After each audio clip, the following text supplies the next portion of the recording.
அனைவருக்கும் மாலை வணக்கம். அனைத்து இருபால் ஆசிரிய சகோதர சகோதரிகளுக்கும் மாலை வணக்கத்தை தெரிவித்துக் கொண்டு, இன்றைய தினம் நம்ம சமூக அறிவியல் பாடப்பிரிவுக்கான வகுப்பை தொடங்குறோம்.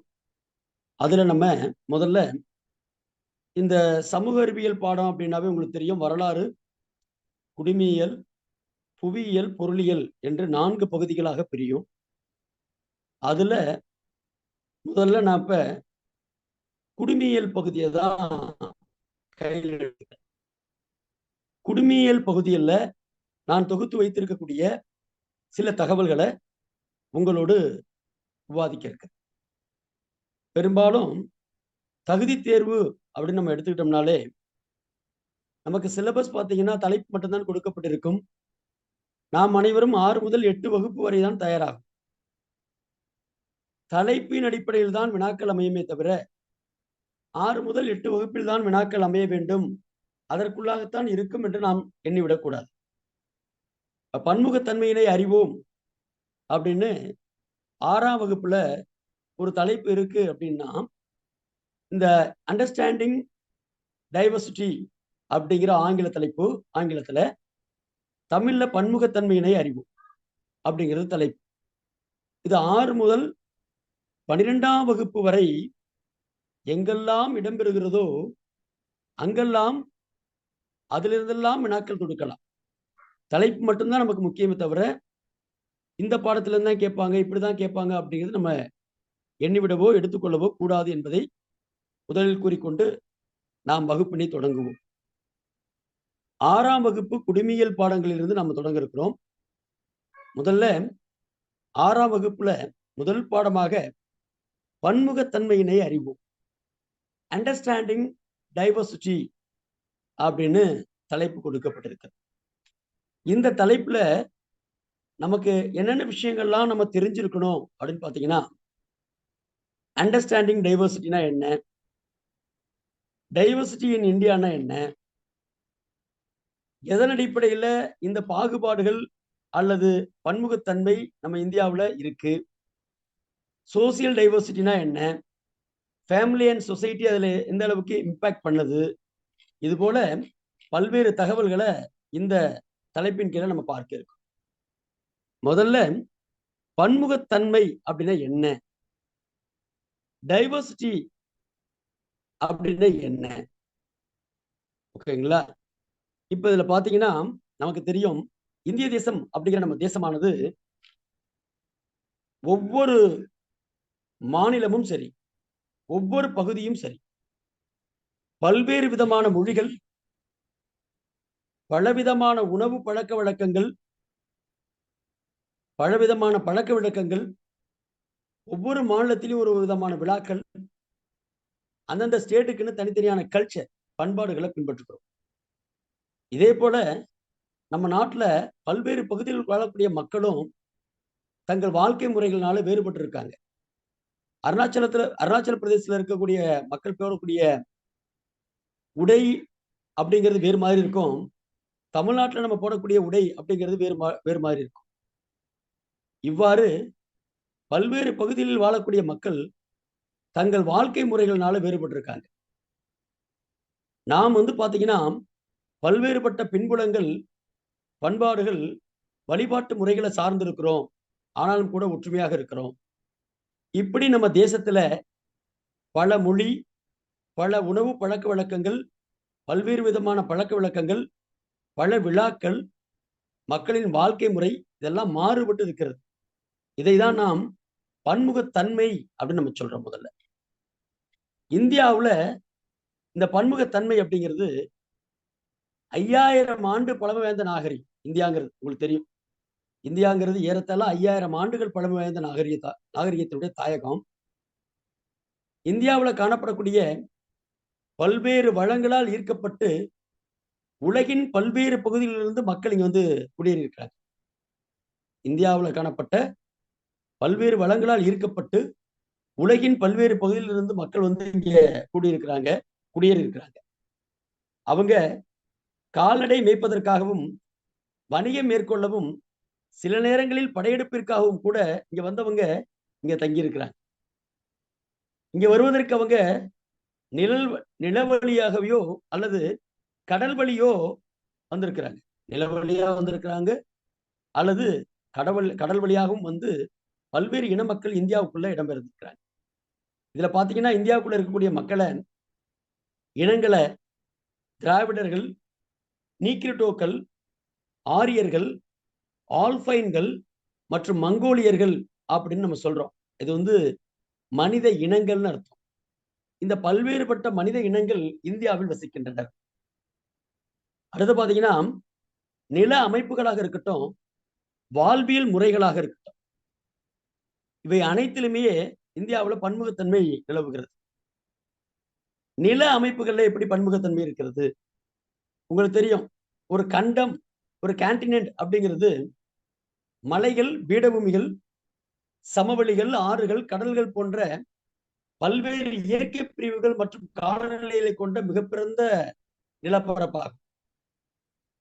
இந்தியாங்கிறது ஆசியாவின் துணை கண்டம்னு சொல்றோம்.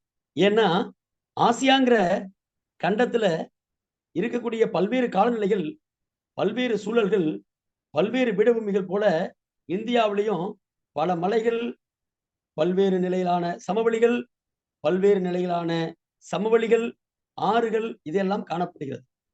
நில அமைப்பிலேயே இந்தியா பன்முகத்தன்மையினை பெற்றிருக்கிறது. நீங்க பார்க்கலாம், சமவெளி பகுதியில் இருக்க மக்கள் அவங்களுடைய தொழில் வேளாண்மையா இருக்கும். கடலோர பகுதியில் இருக்கக்கூடிய மக்களுடைய தொழில் மீன்பிடி தொழிலா இருக்கும். இதே மலைப்பகுதியில் வாழக்கூடிய மக்களின் தொழில் கால்நடை வளர்ப்பா இருக்கும். இப்ப பாத்தீங்கன்னா இந்தியாவுல ஒவ்வொரு பகுதியில இருக்கக்கூடிய மக்களின் அங்க சூழலுக்கு தகுந்தாப்புல தொழில் மாறுபடுகிறது. நில அமைப்பினால தொழில் மாறுபடுகிறது. மழை பகுதிகளில் பாத்தீங்கன்னா காலநிலை, அங்க நிலவக்கூடிய காலநிலை தோட்டப்பயிர்களை விளைவிப்பதற்கு, குறிப்பாக காஃபி, தேயிலை போன்ற தோட்டப்பயிர்களை விளைவிப்பதற்கு உகந்ததாக இருக்கிறது. ஒரு பகுதியில தாவரங்கள் மற்றும் விலங்குகளுடைய வளம் அந்த பகுதியில் நிலவக்கூடிய இயற்கை மற்றும் காலநிலையை பொறுத்தே மாறுபடுகிறது. அந்த அளவுல நில அடிப்படையிலையும் இந்தியா பன்முகத்தன்மையினை பெற்றிருக்கிறது. அடுத்து பாத்தீங்கன்னா சமூக அடிப்படையில பன்முகத்தன்மை, சோசியல் டைவர்சிட்டி என்னென்ன இருக்குதுல? சார்ந்து வாழ்தல் மற்றும் சகவாழ்வு, interdependence and co extensions. அடுத்தது ஃபேமிலி அண்ட் சொசைட்டி, குடும்பம் மற்றும் சமூகம். அடுத்து பாத்தீங்கன்னா சமய பன்முகத்தன்மை, ரிலீஜியஸ் டைவர்சிட்டி. அடுத்து பாத்தீங்கன்னா லிங்குஸ்டிக் டைவர்சிட்டி. இப்படின்னு நம்ம இந்தியாவுல சமூகத்துக்குள்ள, சோசியல் டைவர்சிட்டிக்குள்ள பல்வேறு தன்மைகள் காணப்படுகிறது. முதல்ல சார்ந்து வாழ்தல் மற்றும் சகவாழ்வு அப்படின்னா என்ன? சார்ந்து வாழ்தல் மற்றும் சகவாழ்வு. ஒரு சமூகம் அப்படிங்கிறது ஒரு பொதுநலத்திற்காக மக்கள் இணைந்து வாழக்கூடிய ஒரு இடத்தை குறிக்கிறது. சமூகம் அப்படிங்கிறது பொதுநலத்திற்காக மக்கள் இணைந்து வாழக்கூடிய இடத்தை குறிக்கிறது. நமது சமுதாயம் எப்படி இருக்கு அப்படின்னு பாத்தீங்கன்னா, விவசாயிகள், தொழிலாளர்கள், கைவினைஞர்கள், பெற்றோர்கள், ஆசிரியர்கள், மாணாக்கர் போன்ற பலரையும் உள்ளடக்கி இருக்கிறது நமது சமுதாயம். மக்களுடைய மேம்பட்ட வாழ்க்கை முறைக்காக சமுதாயங்கள் ஒன்றை ஒன்று சார்ந்து உள்ளன. மக்களுடைய மேம்பட்ட வாழ்க்கை முறைக்காக சமுதாயங்கள் ஒன்றை ஒன்று சார்ந்துள்ளன. குடும்பம் மற்றும் சமூகம் எப்படி இருக்கிறது? உங்களுக்கு தெரியும், ஒரு சமூகத்தின் அடிப்படை அழகு குடும்பம்னு. குடும்பம்ங்கிறது 2 வகைப்படும். சிறு வகுப்புல நீங்க படிச்சிருப்பீங்க, அதுவும் உங்களுக்கு தெரியும். கூட்டு குடும்பம், தனி குடும்பம். பல குடும்பங்கள் சேர்ந்து இணக்கமான சூழலில் வாழ்ந்து கொண்டிருக்கின்றன. பல குடியிருப்புகள் இணைந்து கிராமங்களாகவும், பல கிராமங்கள் இணைந்து நகரங்களாகவும் உருவாகின்றன. நம்ம குடிநீராக இருக்கட்டும், உணவாக இருக்கட்டும், மின்சாரமாக இருக்கட்டும், கல்வி, வீட்டு வசதி போன்ற பல தேவைகளை மக்கள் ஒன்றுபடுத்தி சமூக நல்லிணக்கத்துடன் வாழ செய்கின்றன. எங்கன்னா சமூகம் மற்றும் குடும்ப அமைப்புகள். நமது பண்பாட்டு நடைமுறைகள் பாத்தீங்கன்னா எப்படி இருக்கு அப்படின்னு பாத்தீங்கன்னா, ஒருவரை ஒருவர் சார்ந்து ஒன்றாக இணைந்து வாழ்வதை அடிப்படையாக கொண்டிருக்கிறது. அப்ப குடும்பம், சமூகம் என்பது இணக்கமான சூழல்ல இணைந்து வாழ்தல், ஒருங்கிணைந்து வாழ்தல் என்ற கான்செப்டோடு பன்முகத்தன்மைகள் இருக்கு. அடுத்தது சமய பன்முகத்தன்மை, ரிலீஜியஸ் டைவர்சிட்டி அப்படின்னா என்ன? உங்களுக்கு தெரியும், இந்தியா ஒரு மதச்சார்பற்ற நாடு. இந்தியா செக்யூலர் கண்ட்ரின்னு சொல்றோம். செக்யூலரிசம் அப்படின்னு சொல்றோம். இப்ப இந்தியாவை சுத்தி இருக்கக்கூடிய பல நாடுகள் இருக்கிறது. இப்ப பாத்தீங்கன்னா பாகிஸ்தான் இருக்கு, அது மதச்சார்புள்ள நாடு. ஆப்கானிஸ்தான் இருக்கு, மதச்சார்புள்ள நாடு. இலங்கை இருக்கு, அதுவும் ஒரு விதத்துல மதச்சார்புள்ள நாடு. இந்தியா மட்டும்தான் மதச்சார்பற்ற நாடாக இருக்கிறது. ஏன் அப்படின்னா, இந்தியாங்கிற தேசம் அனைத்து மதங்களுக்கும் சமமானதாக கருதப்படுது. இந்திய அரசியலமைப்பு சட்டமே இந்தியாங்கிற தேசம் அனைத்து மதங்களுக்கும் சமமானது, சமய சார்பற்றது என்பதை வலியுறுத்துகிறது நம்முடைய இந்திய அரசியலமைப்பு சட்டம். மத ரீதியான விடுதலை என்பது நமது அடிப்படை உரிமை. இந்தியாங்கிற நம்ம தேசம் பல மதங்களின் தாயகமாகவும் பல மதங்களின் புகலிடமாகவும் விளங்குகிறது. இங்க என்னென்ன மதங்கள்லாம் இருக்கு, சமய அளவுல பன்முகத்தன்மை எப்படி இருக்கு, என்னென்ன மதங்கள்லாம் இருக்கு, இருந்தாலும் நம்ம ஒற்றுமையோடு இருக்கிறோம். இந்து மதம், இஸ்லாமிய மதம், கிறிஸ்துவ மதம், சீக்கிய மதம், புத்த மதம், சமண மதம், ஜொராஸ்ட்ரியம் போன்ற எண்ணற்ற மதங்கள் இந்தியாவுல தலை தூங்கி உள்ளன. அதே போல விழாக்கள் எடுத்துக்கிட்டோம்னா ஒவ்வொரு மதத்துக்கும் ஒவ்வொரு மாதிரியான விழாக்கள் இருக்கு. பல்வேறு விதமான விழாக்கள் நம்ம இந்தியா கொண்டாடிட்டு இருக்கோம், பல்வேறு விதமான விழாக்களை. இருப்பினும் நாம் பன்முகத்தன்மையை பின்பற்றுகிறோம், ஒற்றுமையோடு இணைந்து வாழ்கிறோம். அடுத்து பாருங்க, மொழிசார் பன்முகத்தன்மை, லிங்குஸ்டிக் டைவர்சிட்டி. இந்தியாவுல 2001ஆம் ஆண்டு மக்கள் தொகை கணக்கெடுப்பு, 2001ஆம் ஆண்டு சர்வேல இந்தியாவுல பாத்தீங்கன்னா கிட்டத்தட்ட 122 முக்கிய மொழிகளையும் 1599 பிற மொழிகளையும் கொண்டுள்ளது. எது அப்படின்னு பாத்தீங்கன்னா, இந்தியாங்கிற தேசம் 122 முக்கிய மொழிகளையும் 1599 பிற மொழிகளையும் கொண்டிருக்கிறது இந்தியாங்கிற தேசம். இதுல இந்த மொழிகள் பாத்தீங்கன்னா பெரும்பாலும் 4 முக்கிய மொழி குடும்பத்திலிருந்து வந்திருக்கு. 4 முக்கிய மொழி குடும்பத்திலிருந்து இருக்கிறது. இந்தோ ஆரியன், திராவிடன், ஆஸ்ட்ரோ ஆஸ்டிக், சீன திபெத்தியன் அப்படிங்கிற 4 முக்கிய மொழி குடும்பங்கள். நம்முடைய தமிழ் மொழியானது திராவிட மொழி குடும்பத்துல வருது. நம்முடைய தமிழ் மொழி அப்படிங்கிறது திராவிட மொழி குடும்பத்துல வருது. 2001ல இந்தியாவுடைய மக்கள் தொகை கணக்கெடுப்பின் அடிப்படையில இந்தி மொழி பேசக்கூடிய மக்கள், இந்தியாவின் மொத்த மக்கள் தொகையில இந்தி மொழியை மட்டும் பேசக்கூடிய மக்கள் 41.03 விழுக்காடு இருக்காங்க. 41.03% இந்தி மொழி மட்டும். அடுத்து வங்காளம் மட்டும் பேசக்கூடிய மக்கள் 8.10 விழுக்காடை பேசுகிறார்கள் வங்க மொழியை. தெலுங்கு மொழியை பேசக்கூடிய மக்கள் 7.19 விழுக்காடு. மராத்தி மொழியை பேசக்கூடிய மக்கள் 6.99 விழுக்காடு. தமிழ் மொழியை பேசக்கூடிய மக்கள் 5.91 விழுக்காடு அப்படின்னு சொல்றோம். இப்ப இந்தியாவில் பேசக்கூடிய மொழிகள்ல தமிழ் மொழி அப்படிங்கிறது 5வது இடத்துல இருக்கு. அதிகமான மக்கள் பேசக்கூடிய மொழிகள்ல 5வது இடத்துல தமிழ் மொழி இருக்கு அப்படிங்கிறத நம்ம தெரிஞ்சுக்கிறோம். இந்தியாவிற்கு பல ஐரோப்பியர்கள் வருகை தந்தாங்க. இந்தியாவிற்கு வருகை தந்த முதல் ஐரோப்பியர் போர்ச்சுகீசியர் உங்களுக்கு தெரியும். இந்தியாவிற்கு வருகை தந்த முதல் ஐரோப்பியர் போர்ச்சுகீசியர்கள். அதைத் தொடர்ந்து டச்சுக்காரர்கள், டேனியர்கள், ஆங்கிலேயர்கள், பிரெஞ்சுக்காரர்கள், இப்படி நிறைய பேர் வந்தாங்க. வந்தாலும் கூட இறுதியாக இந்தியாவில் நிலைத்து நின்றவர்கள் ஆங்கிலேயர்கள் மட்டுமே. ஆங்கிலம் அப்படிங்கிறதுதான் ஒரு முக்கிய மொழியாக எழுச்சி பெற்றது. ஆங்கிலேயர்கள் 1835ஆம் ஆண்டு அலுவலக மொழியாகவும் பயிற்று மொழியாகவும் ஆங்கிலத்தை கொண்டு வந்தாங்க. உங்களுக்கு தெரியும் 1834 டிபி மெக்காலே அப்படிங்கிறவரு இந்தியாவுக்கு வந்தார்.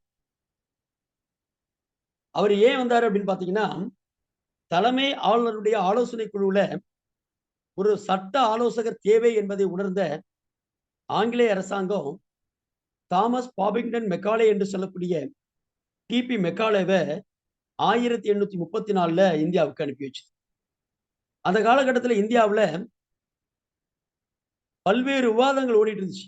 அலுவலக மொழியாகவும் பயிற்று மொழியாகவும் எதை கொண்டு வருவது அப்படின்னு பல்வேறு விவாதங்கள் ஓடிக்கொண்டிருந்த காலகட்டத்தில் டிபி மெக்காலே தான் ஆங்கிலம் பயிற்று மொழியாகவும் அலுவலக மொழியாகவும் பயன்படுத்தப்பட வேண்டும் என்பதை வலியுறுத்தினார்.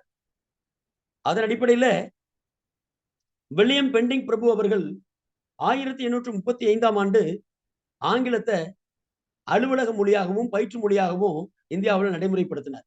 யாருன்னா வில்லியம் கேவன்டிஷ் பெண்டிங் பிரபுன்னு சொல்லுவோம் அவரை. இப்ப இந்தியாவில் கிட்டத்தட்ட பாத்தீங்கன்னா 22 மொழிகள் இந்தியாவில் அரசாங்கத்தினால அலுவலக மொழிகளாக அங்கீகரிக்கப்பட்டிருக்கு. இது இந்திய அரசியலமைப்பு சட்டத்துல 8வது அட்டவணையில இடம்பெறுகிறது. இந்திய அரசியலமைப்பு சட்டத்துல 8வது அட்டவணையில 22 மொழிகள் இந்திய அளவுல அலுவலக மொழிகளாக அங்கீகரிக்கப்பட்டுள்ளது.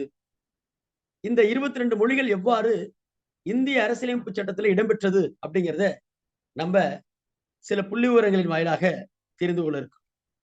முதல்ல 21வது சட்ட திருத்தம் இந்திய அரசியலமைப்புல 1967 மேற்கொள்ளப்பட்டது.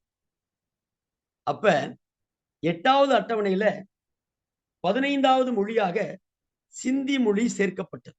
இதுல நமக்கு என்ன தெரியுது அப்படின்னா, அப்ப அதுவரையும் 14 மொழிகள் மட்டுமே அலுவலக மொழிகளாக இந்தியா விடுதலைக்கு பிறகு, இந்தியா குடியரசான பிறகு நடைமுறையில் இருந்திருக்கு அப்படிங்கிறத நம்ம தெரிஞ்சுக்கணும்.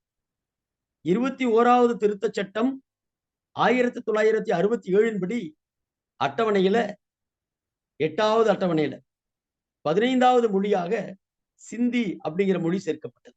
அடுத்து பாத்தீங்கன்னா 71வது திருத்த சட்டத்தின் அடிப்படையில் 71வது திருத்த சட்டத்தின் அடிப்படையில 1992 படி 8வது அட்டவணையில கொங்கணி, மணிப்புரி மற்றும் நேபாளி ஆகிய மொழிகள் சேர்க்கப்பட்டன. இப்ப மொழிகளின் மொத்த எண்ணிக்கை 18ஆக உயர்ந்தது. 1992 71வது திருத்த சட்டத்தின் அடிப்படையில கொங்கணி, மணிப்புரி மற்றும் நேபாளி ஆகிய 3 மொழிகள் சேர்க்கப்பட்டதனால மொத்த அலுவலக மொழிகளின் எண்ணிக்கை 18ஆக உயர்ந்தது. அடுத்ததாக 92வது திருத்த சட்டம்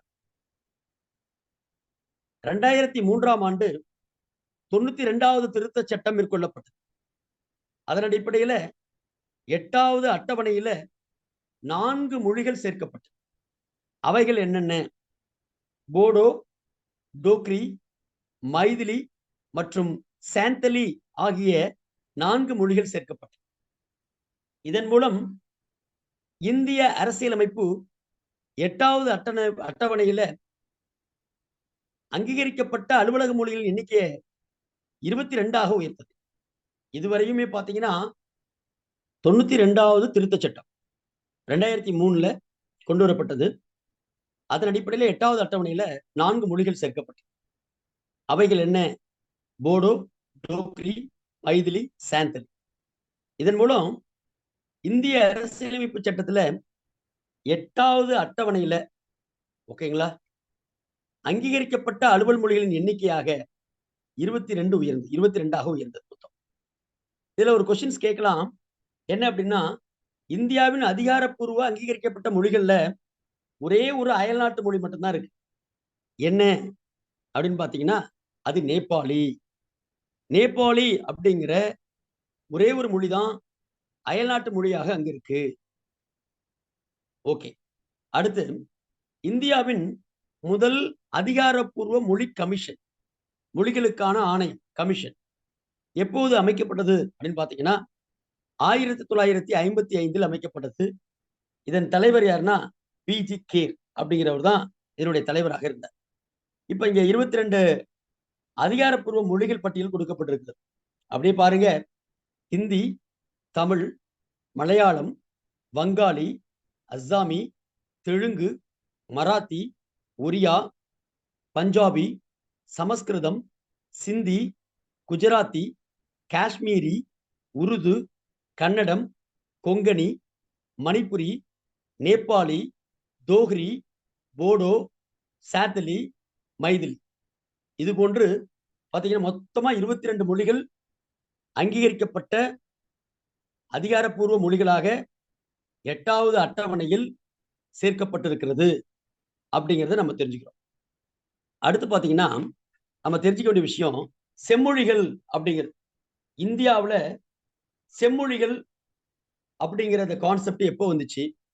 இதுவரை எத்தனை மொழிகளை செம்மொழிகளாக அங்கீகரிச்சிருக்காங்க அப்படின்னு பார்த்தீங்கன்னா 2004ஆம் ஆண்டு மறைந்த முன்னாள் பாரதத்தினுடைய குடியரசுத் தலைவராக இருந்தவர் ஏபிஜே அப்துல் கலாம் அவர்கள் தான் முதல்ல செம்மொழிக்கு இனிஷியேட்டிவ் பண்ணது. 2004ல இந்தியாவில் அறிவிக்கப்பட்ட முதல் செம்மொழி அப்படின்னு பார்த்தோம்னா தமிழ் மொழி தான். இதுவரையும் 11 மொழிகள் செம்மொழிகளாக அறிவிக்கப்பட்டுள்ளது. 11 மொழிகள். 2004ல தமிழ் மொழி அறிவிக்கப்பட்டது. 2005ல சமஸ்கிருதம் செம்மொழியாக அறிவிக்கப்பட்டது. 2008ல தெலுங்கு, கன்னடம் ஆகிய 2 மொழிகள் செம்மொழிகளாக அறிவிக்கப்பட்டது. 2013ல மலையாளம் செம்மொழியாக அறிவிக்கப்பட்டது. 2014ல ஒரியா என்ற மொழியானது செம்மொழியாக அறிவிக்கப்பட்டது. அப்ப 2024ல பாத்தீங்கன்னா ஒட்டுமொத்தமாக கிட்டத்தட்ட ஒரு 5 மொழிகள், ஒட்டுமொத்தமாக கிட்டத்தட்ட 5 மொழிகளை ஒரே ஆண்டு செம்மொழியாக அங்கீகரிச்சாங்க. என்னென்ன? மராத்தி, வங்காளி, அஸ்ஸாமி, பாலி, பிராகிருதம் அப்படிங்கிறதுதான் அந்த 5 மொழிகள். இப்ப ஒட்டுமொத்தமாக இந்தியாவுல செம்மொழிகளாக அறிவிக்கப்பட்டிருக்கக்கூடிய மொழிகளின் எண்ணிக்கை 11. தமிழ் செம்மொழியானது 2004ல, கடைசியாக செம்மொழி அறிவிக்கப்பட்ட ஆண்டு 2024ல. அடுத்து பாருங்க, பண்பாட்டு பன்முகத்தன்மை. அது என்ன பண்பாட்டு பன்முகத்தன்மை? கல்ச்சர்னு சொல்லுவோம். பண்பாடு, கல்ச்சர் அப்படின்னு சொல்லுவோம். இந்த கல்ச்சர் அப்படிங்கிற சொல்லு அப்படின்னா என்ன? மக்கள் பேசக்கூடிய மொழி, மக்கள் உடுத்தக்கூடிய உடை, மக்கள் உண்ணக்கூடிய உணவு முறை, மக்கள் பின்பற்றக்கூடிய மதம், மக்கள் கடைபிடிக்கக்கூடிய சமூக பழக்க வழக்கங்கள், மக்களின் இசை, கலை, கட்டிடக்கலை, இதெல்லாம் பாத்தீங்கன்னா பண்பாட்டின் பாரம்பரியத்தை குறிக்கிறது. இதெல்லாம் ஒரே மாதிரியா இந்தியா முழுவதுமா இருக்குமானா இருக்காது. ஒவ்வொரு இடத்துலயும் ஒவ்வொரு மாதிரி இருக்கும். அதனாலதான் பண்பாட்டு பன்முகத்தன்மைன்னு அதை சொல்லணும். ஒரு குறிப்பிட்ட மக்களின் பண்பாடு அவர்களுடைய சமூக நடத்தையிலும் மற்றும் சமூக தொடர்புகளிலும் வெளிப்படும். சமூக நடத்தையிலும் மற்றும் சமூக தொடர்புகளிலும் வெளிப்படுகிறது. கலை கட்டிடக்கலையை பொறுத்தவரை நீங்க பாத்தீங்கன்னா நிறைய கலை கட்டிடங்கள் இருக்கு. திராவிட கலை, இந்தோ சாரசானிக் கலை, மதுரை கலை, மதுரை கட்டிடக்கலை, அப்படின்னு நிறைய கட்டிடக்கலைகள் இருக்கு. ஒவ்வொரு இடத்துலையும் ஒவ்வொரு மாதிரியான கட்டிடக்கலைகளை நம்ம பின்பற்றுகிறோம். அவையும் ஒரே மாதிரி இல்ல, பன்முகத்தன்மையோடு இருக்கு. இப்ப இந்தியாவில் பாத்தீங்கன்னா மொத்தம் 28 மாநிலங்களும் 8 யூனியன் பிரதேசங்களும் இருக்கு. 28 மாநிலங்களும் 8 யூனியன் பிரதேசங்களும் இருக்கு. ஒவ்வொரு மாநிலமும் அந்த மாநிலங்களுக்கான உயர்ந்த மரபையும் நுண்ணிய கலை வழிபாட்டு வடிவங்களையும் பெற்றிருக்கிறது. அவைதான் பண்பாடு அளவிலையும் நம்ம பன்முகத்தன்மையோடு இருக்கிறோம் அப்படிங்கிறத நமக்கு வெளிப்படுத்துது. இந்தியாவில் அதே போல பாத்தீங்கன்னா நடனங்கள், popular dance and music of India அப்படின்னு சொன்னோம்னா, நடனம் அப்படிங்கிறது என்ன? வழிபாடு மற்றும் கொண்டாட்டத்திற்கான முக்கிய வழியாக இருக்கிறது நடனம். வழிபாடு மற்றும் கொண்டாட்டத்தினுடைய முக்கிய வழியாக இருப்பது நடனம். மகிழ்ச்சியை, நன்றியை வெளிப்படுத்துறது தான் நடனம். மகிழ்ச்சி மற்றும் நன்றியை வெளிப்படுத்த மக்கள் மேற்கொண்டதுதான் நடனம். நடனம் மூலம் நமது உயர்ந்த பண்பாடு வெளிப்படுகிறது. டான்ஸ் மூலம் நம்முடைய உயர்ந்த பண்பாடு வெளிப்படுகிறது. இசையும் நடனமும் ஒன்றுடன் ஒன்று இணைந்தது. ஒன்றை விட்டு ஒன்று பிரிக்க முடியாது. இந்தியாவுல பல்வேறு வகையான இசை வடிவங்கள் பின்பற்றப்படுகின்றன. இந்திய இசை வடிவங்கள் அப்படின்னு பார்த்தோம்னா என்னென்ன இசை வடிவங்கள் இந்தியாவுல இருக்கு இந்துஸ்தானி இசை வடிவம், கர்நாடக இசை, தமிழ் செவ்வியல் இசை, நாட்டுப்புற இசை, லாவாணி இசை மற்றும் கஜல் இசை என்று பல்வேறு வகையான இசை இந்தியாவுல இசை வடிவங்கள் பின்பற்றப்படுகிறது. நம்ம புக்ல கொடுத்திருப்பாங்க, இந்தியாவுல தொல்லியல் துறை கண்டுபிடித்த கல்வெட்டு சான்றுகள்ல கிட்டத்தட்ட 60 விழுக்காடு கல்வெட்டு சான்றுகள் தமிழ் மொழியிலேயே கண்டுபிடிக்கப்பட்டிருக்கிறது அப்படிங்கிறது நமக்கு மிகவும் பெருமைப்படத்தக்க ஒரு செயலாக இருக்கிறது. அடுத்து பாத்தீங்கன்னா, வேற்றுமையில் ஒற்றுமை, யூனிட்டி அண்ட் டைவர்சிட்டி அப்படின்னா என்ன? இந்தியா நம்ம சொல்லுவோம், இந்தியாங்கிற நம்ம தேசம் வேற்றுமையில் ஒற்றுமை உள்ள நாடாக விளங்குகிறது அப்படின்னு சொல்லுவோம். இந்த சொற்றொடரை யார் சொன்னது? முதல்ல unity and diversity, in diversity அப்படிங்கிற வார்த்தையை, வேற்றுமையில் ஒற்றுமை அப்படிங்கிற வார்த்தையை முதல்ல பயன்படுத்துவது யாரு, எங்க பயன்படுத்தினாங்க? இந்தியாவின் முதல் பாரத பிரதமரான ஜவஹர்லால் நேரு அவர்கள் டிஸ்கவரி ஆஃப் இந்தியா என்ற தன்னுடைய நூல்ல முதல்ல வேற்றுமையில் ஒற்றுமை என்ற வார்த்தையை பயன்படுத்தினார். டிஸ்கவரி ஆஃப் இந்தியா என்ற நூல்ல முதல்ல அவரு வேற்றுமையில் ஒற்றுமை என்ற வார்த்தையை பயன்படுத்தினார். இந்தியா பன்முகத்தன்மை நிறைந்த நாடாக இருந்தாலும் கூட நாட்டுப்பற்று என்ற உணர்வால நாம் அனைவரும் ஒன்றுபட்டுத்தான் இருக்கிறோம். நம் நாட்டுக்கு பாத்தீங்கன்னா, நம் நாட்டின் சின்னங்களாக தேசிய கொடி இருக்கிறது, தேசிய கீதம் இருக்கு. இந்த தேசிய கொடியும் தேசிய கீதமும் நமது தாய் நாட்டையும், அதற்காக நாம் ஒன்றுபட்டிருக்க வேண்டிய அவசியத்தையும் நமக்கு நினைவூட்டிக் கொண்டே இருக்கிறது. தேசிய கொடியும் தேசிய கீதமும் நமது தாய் நாட்டையும், அதற்காக நாம் ஒன்றுபட்டிருக்க வேண்டும், அதாவது யூனிட்டியாக இருக்கணும் அப்படிங்கிறதையும் நமக்கு நினைவூட்டி கொண்டே இருக்கிறது. இங்க இந்தியாவின் சில முக்கிய நடனங்கள் கொடுத்திருக்கு. எந்தெந்த பகுதியில என்ன நடனங்கள் அப்படின்னு பாத்தீங்கன்னா, தமிழ்நாட்டை பொறுத்தவரையும் பரதநாட்டியம் அப்படிங்கிறது முக்கியமான நடனம். கேரளாவை பொறுத்தவரையும் கதகளி அப்படிங்கிறது ரொம்ப முக்கியமான ஒரு டான்ஸ். ஆந்திர பிரதேசத்தை பொறுத்தவரை குச்சிப்புடி அப்படிங்கிறது ஒரு முக்கியமான டான்ஸ். கர்நாடகாவை பொறுத்தவரையும் யக்ஷகானம் அப்படிங்கிறது ஒரு முக்கியமான டான்ஸ். ஒடிசாவை பொறுத்தவரை ஒடிசி என்பது ஒரு முக்கியமான நடனம். அஸ்ஸாமை பொறுத்தவரை சத்ரியா என்பது ஒரு முக்கியமான நடனம். மணிப்புரி அப்படிங்கிற பகுதியில மணிப்பூர்ல இருக்கக்கூடியது, மணிப்பூர்ல மணிப்புரி அப்படிங்கிற முக்கியமான டான்ஸ். வட இந்தியாவை பொறுத்தவரையும் கதக் அப்படிங்கிறது ஒரு முக்கியமான டான்ஸ். இங்க கொஞ்சம் இடம் மாறி இருக்கிறது. இந்த பக்கம் மணிப்பூர் வரணும், அந்த பக்கம் மணிப்புரி வரணும். ஓகேங்களா? தமிழ்நாடு பரதநாட்டியம், கேரளா கதகளி, ஆந்திர பிரதேசம் குச்சிப்புடி, கர்நாடகா யக்ஷகானம், ஒடிசா ஒடிசி, அஸ்ஸாம் சத்ரியா, மணிப்புரி மணிப்பூர், அதாவது மணிப்பூர் மணிப்புரி, வட இந்தியா கதக். இது முக்கிய நடனம். அடுத்து பாத்தீங்கன்னா, இந்திய அளவுல சில நாட்டுப்புற நடனங்களும் இருக்கு, புகழ்பெற்ற நாட்டுப்புற நடனங்கள். தமிழ்நாட்டை பொறுத்தவரையும் எதெல்லாம் புகழ்பெற்ற நாட்டுப்புற நடனங்கள், நாட்டுப்புற நடனமாக இருக்கு? கரகாட்டம், ஒயிலாட்டம், கும்மி, தெருக்கூத்து, பொம்மலாட்டம், கோலாட்டம், தப்பாட்டம். கரகாட்டம், ஒயிலாட்டம், கும்மி, தெருக்கூத்து, பொம்மலாட்டம், கோலாட்டம், தப்பாட்டம். கேரளாவை பொறுத்தவரையும் முக்கியமான நாட்டுப்புற நடனம் அப்படின்னு பாத்தீங்கன்னா, தெய்யம், மோகினி ஆட்டம். தெய்யம் அப்படிங்கிறதும் மோகினி ஆட்டம் அப்படிங்கிறதும் முக்கியமான நடனமாக இருக்கிறது, நாட்டுப்புற நடனமாக. பஞ்சாபை பொறுத்தவரை பாங்க்ரா, பங்க்ரா அப்படிங்கிறது பஞ்சாபினுடைய முக்கியமான நாட்டுப்புற நடனம். ஜம்மு காஷ்மீரை பொறுத்தவரையும் தும்கல், தும்கல் என்பது ஜம்மு காஷ்மீரை பொறுத்தவரை முக்கியமான ஒரு நாட்டுப்புற நடனம். ராஜஸ்தான் ஸ்டேட்டை பொறுத்தவரையும் கல்பேலியா, கூமர். கல்பேலியா என்பதும் கூமர் என்பதும் முக்கியமான நாட்டுப்புற நடனம். உத்தரப்பிரதேசத்தை பொறுத்தவரையும் ராச லீலா என்பது ஒரு முக்கியமான நாட்டுப்புற நடனம். உத்தராகண்டை பொறுத்தவரை சோழியா என்பது ஒரு முக்கியமான நாட்டுப்புற நடனமாக இருக்கிறது. அடுத்து அஸ்ஸாமை பொறுத்தவரை பிஹு என்பது ஒரு முக்கியமான நாட்டுப்புற நடனமாக இருக்கு. இப்ப இந்தியாவுல பாருங்க, பல்வேறு இன மக்கள் இருக்காங்க. பல்வேறு மொழி பேசப்படுகிறது. பல்வேறு டான்ஸ், பல்வேறு உணவு பழக்கவழக்க முறைகள் இதெல்லாம் காணப்படுகிறது. இதை வைத்து இந்திய வரலாற்று ஆசிரியர் வின்சென்ட் ஆர்தர் ஸ்மித் அப்படிங்கிறவர், இந்திய வரலாற்று ஆசிரியர் வின்சென்ட் ஆர்தர் ஸ்மித் அப்படிங்கிறவர், இது அவரை B.A. ஸ்மித்ன்னு நம்ம சொல்லுவோம்.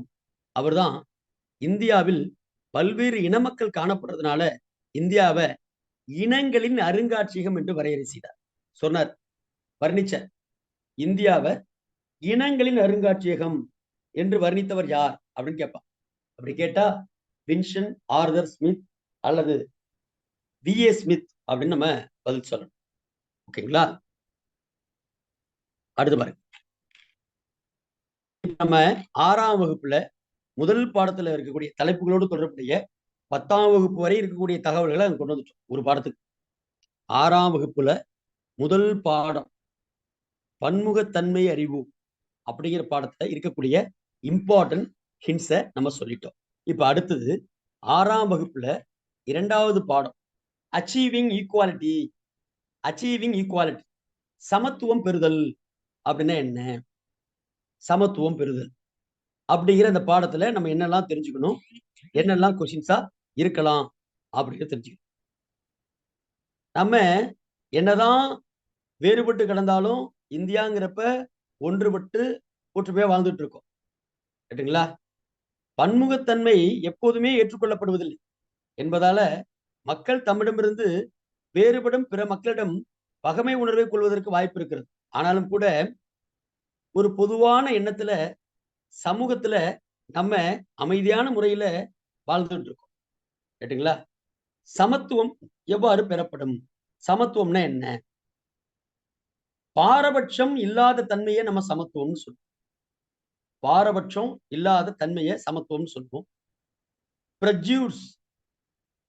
பிரஜுடிஸ் அப்படின்னு நம்ம சொல்லுவோம். பாரபட்சம் அப்படிங்கிற தமிழ் வார்த்தைக்கு ஆங்கிலத்துல பிரஜுடிஸ் அப்படின்னு சொல்லுவோம். அப்படின்னா என்ன? மற்றவர்களை பற்றி எதிர்மறையான அல்லது தாழ்வான முறையில கருதுறத பாரபட்சம்னு சொல்றோம். பிரஜுடிஸ். பாரபட்சம் இல்லாம இருக்கிறது தான் நடந்துகிறதா சமத்துவம்னு சொல்றோம். அப்ப சமத்துவம் அப்படிங்கிறதுக்கு ஆப்போசிட்டான இருக்குன்னா பாரபட்சம் அப்படிங்கிறது இருக்கு. ஓகேங்களா? அடுத்து பாருங்க, ஸ்டீரியோ டைப்ஸ் சொல்லுவோம். ஒரே மாதிரியான கருத்துன்னு சொல்லுவோம். பாரபட்சமான கருத்து வலுப்பெறும் போது அது ஒரே மாதிரியான கருத்தாக வளர்ச்சி அடைகிறது. குறிப்பிட்ட ஒன்றை பற்றிய தவறான கருத்தோ அல்லது பார்வையோ ஒரே மாதிரியாக அனைவரிடமும் உருவாவதுதான் ஒரே மாதிரியான கருத்து. அது ஸ்டீரியோ டைப்ஸ் அப்படின்னு சொல்றோம். ஒரே மாதிரியான கருத்துனா என்ன அப்படிங்கிறது நம்ம விளக்க தெரிஞ்சுக்கணும். அடுத்து பாத்தீங்கன்னா, சமத்துவமின்மைனா என்ன? இங்கதான் ரொம்ப முக்கியம் நமக்கு. இன்இக்வாலிட்டி அண்ட் டிஸ்கிரிமினேஷன் அப்படின்னா என்ன? இன்இக்வாலிட்டி அண்ட் டிஸ்கிரிமினேஷன், சமத்துவமின்மை அப்படின்னா என்ன? ஒருவர் மற்றொருவரை பாகுபாடோடு நடத்துறது. அதான் நம்ம என்ன சொல்றோம்? இன்இக்வாலிட்டி, சமத்துவம் இல்லாத நிலை அப்படின்னு சொல்றோம். இது எங்கெல்லாம் காணப்படும்? சாதி ஏற்றத்தாழ்வு, சாதிய சமத்துவமின்மை, மத சமத்துவமின்மை, இன வேறுபாடு, பாலின வேறுபாடு, இதெல்லாம் பாத்தீங்கன்னா இந்த சமத்துவமின்மை காணக்கூடிய இடம். இவைகள்லாம் அதை வளர்க்கும். சமத்துவமின்மை காணப்படக்கூடிய இடங்கள் சாதி, மதம், இனம், பாலினம் இதுல காணப்படும். மக்களுக்கு பாத்தீங்கன்னா எதிர்மறையான செயல்பாடுகளை, மக்களுக்கு எதிரான எதிர்மறையான செயல்களை பாகுபாடு அப்படிங்கிறோம். மக்களுக்கு எதிரான எதிர்மறையான செயல்கள் அல்லது செயல்பாடுகளை பாகுபாடு அப்படின்னு சொல்றோம். சாதி, மதம், பாலினம் சார்ந்து கடைபிடிக்கப்படும் பாகுபாடுகளே சமத்துவமின்மை அப்படின்னு சொல்றோம். தீண்டாமை அதனுடைய காரணியாக இருக்கிறது அப்படின்னு சொல்றோம். இங்க பாருங்க, இந்திய அரசியலமைப்பு சட்டத்துல விதி 15 அதுல துணை விதி 1 15ல 1ல என்ன சொல்லப்பட்டிருக்கிறது? இந்திய அரசியலமைப்பு சட்டம் 15ல 1ல என்ன சொல்லப்பட்டிருக்கு? குடிமக்களுக்கு எதிராக மதம், இனம், சாதி, பாலினம், பிறப்பிடம் என்ற அடிப்படையில பாகுபாடு காட்டக்கூடாது என்று இந்திய அரசியலமைப்பு சட்டப்பிரிவு 15ல் 1 அறிவுறுத்துகிறது. அப்ப என்னதான் நம்ம சட்டம் சொன்னாலும் ஒரு சில இடங்கள்ல இன்னும் பாகுபாடு இருந்துகிட்டு தான் இருக்கு. உங்களுக்கு தெரியும், தென்னாப்பிரிக்காவுடைய முன்னாள் அதிபர் நெல்சன் மண்டேலா அவர்கள் இனவெறி, அதாவது நிறவெறிக்கு எதிராக போராடி 27 ஆண்டுகள் சிறை வாழ்க்கைக்கு பின் 1990ஆம் ஆண்டு தான் விடுதலையானார். அவர்தான் தென்னாப்பிரிக்காவுல இருந்த இன நிறவெறிக்கு முடிவு கட்டினாரு அப்படின்னு நம்ம சொல்லலாம். தென்னாப்பிரிக்காவுல உலக அளவுல அமைதி நிலவும் மனித உரிமைகளுக்கான போராட்டத்திலையும் அந்த நெல்சன் மண்டேலா அவர்கள் முன்னோடியாக திகழ்ந்தார். இப்ப பாகுபாடு எங்கெல்லாம் இருக்கும்? பாலினத்துல பாகுபாடு. நமக்கே தெரியும், ஆண் பெண் பாகுபாடு, உடல் நலமாக இருக்கட்டும், கல்வியா இருக்கட்டும், பொருளாதாரமா இருக்கட்டும், எல்லாத்துலயுமே நம்ம என்னதான் பாகுபாடு இல்லைனாலும் கூட இன்றளவிலும் பாகுபாடு இருந்து கொண்டேதான் இருக்கிறது. இங்க பாத்தீங்கன்னா ஒரு சில தகவல்களை மட்டும் நீங்க நம்ம தெரிஞ்சுக்கணும். கார்ல் மார்க்ஸோட நண்பர், அவர் பேரு ஃபிரெடரிக் ஏங்கல்ஸ். அவர் என்ன சொல்றாருன்னா, குடும்பம், தனி சொத்துக்கள் மற்றும் அரசின் தோற்றம். குடும்பம், தனி சொத்துக்கள் மற்றும் அரசின் தோற்றம் என்ற ஒரு நூலை அவர் எழுதியிருக்கிறார். இந்த நூல்ல தனி சொத்துக்கள் தோன்றிய பிறகுதான் ஆண்கள் ஆதிக்கம் செலுத்தினர், பெண்கள் அடிமைப்படுத்தப்பட்டனர் என்று அவர் கூறியிருக்கிறார். யாருன்னா கார்ல் மார்க்ஸ். கீழே இருந்து 9வது வரி. கார்ல் மார்க்ஸோட நண்பர் ஃபிரெடரிக் ஏங்கல்ஸ் சொல்றாரு. கார்ல் மார்க்ஸோட நண்பர் ஃபிரெடரிக் ஏங்கல்ஸ் என்ன சொல்றாருன்னா, ஒரு நூல்ல ஒரு தகவலை பதிவு செய்யறார். அவரோட நூலு குடும்பம், தனி சொத்துக்கள் மற்றும் அரசின் தோற்றம் அப்படிங்கிறது அவரோட நூலு. அதுல அவர் என்ன சொல்றாரு? தனி சொத்துக்கள் தோன்றிய பிறகு ஆண்கள் ஆதிக்கம் செலுத்தினாங்க, பெண்கள் அடிமைப்படுத்தப்பட்டார்கள் என்று அவர் சொல்லியிருக்கிறார். அடுத்து பாத்தீங்கன்னா, சமன் டி பீவர் அப்படின்னு ஒருத்தர். சமன் டி பீவர் அப்படிங்கிறவரு ஒரு நூல் எழுதியிருக்கிறார். என்ன நூல்? இரண்டாவது பாலினம். இரண்டாவது பாலினம் என்ற ஒரு நூலை சமன் டி பீவர் அப்படிங்கிறவர் எழுதியிருக்கிறார். அவர் என்ன சொல்றாருன்னா, பெண்கள் பிறப்பது கிடையாது, உருவாக்கப்படுகிறார்கள் என்ற கருத்தை அவர் வலியுறுத்தினார். யாருன்னா சமன் டி பீவர். இரண்டாம் பாலினம் என்ற நூல்ல பெண்கள் பிறப்பது கிடையாது, உருவாக்கப்படுகிறார்கள் என்ற கருத்தை அவர் வலியுறுத்தினார். பிறக்கும் பொழுது ஆணும் பெண்ணும் சமமான திறமைகளை பெற்றிருக்கின்றனர். ஆனால் ஆணாதிக்க சமுதாயம் கலாச்சாரமும் பிரச்சாரங்கள் மூலம் பெண்களை அடிமைப்படுத்துகிறது என்ற கருத்தை அவர் பதிவு செய்கிறார். அடுத்து பாத்தீங்கன்னா, கரோல் ஹானிஸ்க் என்ற புகழ்பெற்ற பெண்ணியவாதி, கரோல் ஹானிஸ்க் அப்படிங்கிற புகழ்பெற்ற பெண்ணியவாதி, அவங்க ஒரு தகவலை பதிவு செய்யறாங்க. என்ன தகவல் அப்படின்னு பாத்தீங்கன்னா, தனிப்பட்ட வாழ்விலும் அரசியல், தனிப்பட்ட வாழ்விலும் அரசியல் என்ற முழக்கத்தின் மூலம் ஆண்கள் பெண்களை அடிமைப்படுத்துவதை விளக்கியிருக்கிறாங்க. கரோல் ஹானிஸ்க் என்ற புகழ்பெற்ற பெண்ணியவாதி தனிப்பட்ட வாழ்விலும் அரசியல் என்ற முழக்கத்தின் மூலம் ஆண்கள் பெண்களை அடிமைப்படுத்துவதை விளக்கியிருக்கிறாங்க. அடுத்து பாருங்க, இயற்கையும் பெண்களையும் ஆணாதிக்கம் ஏமாற்றுகிறது. ஒரு பக்கம் இயற்கை ஏமாத்துது, இன்னொரு பக்கம் பெண்களை ஏமாற்றுது. சுற்றுச்சூழல் அப்படின்னு பாத்தீங்கன்னா, சுற்றுச்சூழல் பெண்ணியத்தின் முக்கிய சிந்தனை, அதாவது சுற்றுச்சூழல் சார்ந்த பெண்ணியம் சார்ந்த முக்கிய சிந்தனை சிற்பியான பிரான்கோஸ் டி இவன்னோ அப்படிங்கிறவரும் சுற்றுச்சூழல் பெண்ணியத்தினுடைய முக்கிய சிந்தனை சிற்பி. யாருன்னா நிறைய 2-3 பேர் இருக்காங்க. யார் யார் அவங்க? பிரான்கோஸ் டி அப்படின்னு ஒருத்தரும், ரோஸ்மேரி ரூத்தர் அப்படிங்கிறவரும், நேஸ்ரா கிங் அப்படிங்கிறவங்களும், வந்தனா சிவா என்பவர்களும். இவர்கள்லாம் சுற்றுச்சூழல் மற்றும் பெண்ணியம் சார்ந்த முக்கிய சிந்தனைவாதி. அவங்க என்ன சொல்றாங்கன்னா, இயற்கையையும் பெண்களையும் ஆணாதிக்கம் ஏமாத்திட்டே இருக்கு அப்படின்னு சொல்றாரு. இயற்கையையும் பெண்களையும் ஆணாதிக்கம் எப்போதும் ஏமாற்றிக் கொண்டே இருக்கிறது அப்படின்னு சுற்றுச்சூழல் பெண்ணியத்தினுடைய முக்கிய சிந்தனை சிற்பிகளான பிரான்கோஸ் டி எபென்னே, ரோஸ்மேரி ரூதர், நேஸ்ரா கிங் மற்றும் வந்தனா சிவ ஆகியோர் சொல்லியிருக்காங்க. அடுத்து பாருங்க, இப்ப பார்க்கக்கூடிய இந்த பாயிண்ட் சென்ற டெட்ல கேட்கப்பட்ட ஒரு கொஸ்டின். ஆட்ரி லார்ட் அப்படிங்கிறது ஒரு பெண்ணியவாதி, அவங்க ஒரு எழுத்தாளர். ஓகேங்களா? அவங்க ஒரு நூல் எழுதினாங்க. என்ன நூலு? நிபுணரின் கருவிகள். நிபுணரின் கருவிகள் நிபுணரின் வீட்டை ஒருபோதும் உடைக்காது. நிபுணரின் கருவிகள் நிபுணரின் வீட்டை ஒருபோதும் உடைக்காது என்ற முக்கிய நூலை எழுதினவங்க யாருன்னா ஆட்ரி லார்ட் அப்படிங்கிற பெண்ணியவாதி. ஏன் இங்க சொல்றோம்னா, பாலின பாகுபாடு குறித்து 6 முதல் 12ஆம் வகுப்பு வரை இருக்கக்கூடிய சில தகவல்களை நான் இங்க சேர்த்திருக்கேன். பாலின பாகுபாடு, பெண்ணியத்திற்கு ஆதரவாக பேசினவங்களை பத்தி. அதனாலதான் இந்த தகவல்லாம் இங்க இடம்பெறுது. 6வது புத்தகத்துல இதெல்லாம் கிடையாது. தலைப்பு தான் 6வது புத்தகம். அடுத்து பாத்தீங்கன்னா, பாலின பாகுபாடு பெண்ணியத்திற்கு ஆதரவாக, பாலின பாகுபாடை களைவது பெண்ணியமத்தை காப்பது, இதற்கு ஆதரவாக இவங்க எல்லாம் வாதிட்டு இருக்காங்க. இந்திய உச்சநீதிமன்றம் விஷாகா வழிமுறைகள் என்ற பாதுகாப்பினை தனது தீர்ப்பின் மூலம் பெண்களுக்கு வழங்கியிருக்கு. விஷாகா உங்களுக்கு தெரியும். ஒவ்வொரு பள்ளிக்கூடமாக இருக்கட்டும் அல்லது பெரிய அலுவலகங்களாக இருக்கட்டும், அப்படி இருந்துச்சுன்னு அப்படின்னா, அங்க பெண்களின் எண்ணிக்கை எவ்வளவு இருந்தாலும் சரி, விஷாகா கமிட்டியை அங்க ஃபார்ம் பண்ணணும். அது பள்ளிக்கூடமாக இருக்கட்டும், அலுவலகங்களா இருக்கட்டும், அங்க விசாகா கமிட்டியை ஃபார்ம் பண்ணணும். அதுல அந்த இன்ஸ்டிடியூஷனுடைய ஹெட் தலைவரா இருப்பாரு. அவங்க பெண்ணா இருக்கணும் பெரும்பாலும் அப்படின்னு நம்ம வேண்டப்படுறோம்.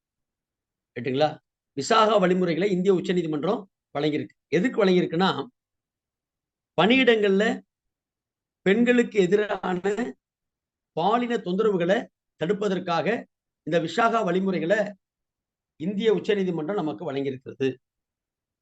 பாராளுமன்றம் சில சட்டங்களை ஏற்றிருக்கிறது. என்ன சட்டங்கள் அப்படின்னு பாத்தீங்கன்னா, பெண்களுக்கு எதிரான பாலின தொந்தரவுகளை தடை செய்வது சார்ந்து பல்வேறு சட்டங்களை பாராளுமன்றம் இயற்றியிருக்கிறது. குறிப்பா பாராளுமன்றம் 2005ஆம் ஆண்டு குடும்ப வன்முறை பெண்கள் பாதுகாப்பு சட்டத்தை இயற்றியது. குடும்ப வன்முறை பெண்கள் பாதுகாப்பு சட்டத்தை இயற்றியது 2005ஆம் ஆண்டு பாராளுமன்றம். இதெல்லாம் பாலின பாகுபாடு, பெண் சமத்துவம் சார்ந்த தகவல்களை சொன்னோம். அடுத்து மத பாகுபாடு, மதம் சார்ந்த பாகுபாடு. கேட்டீங்களா?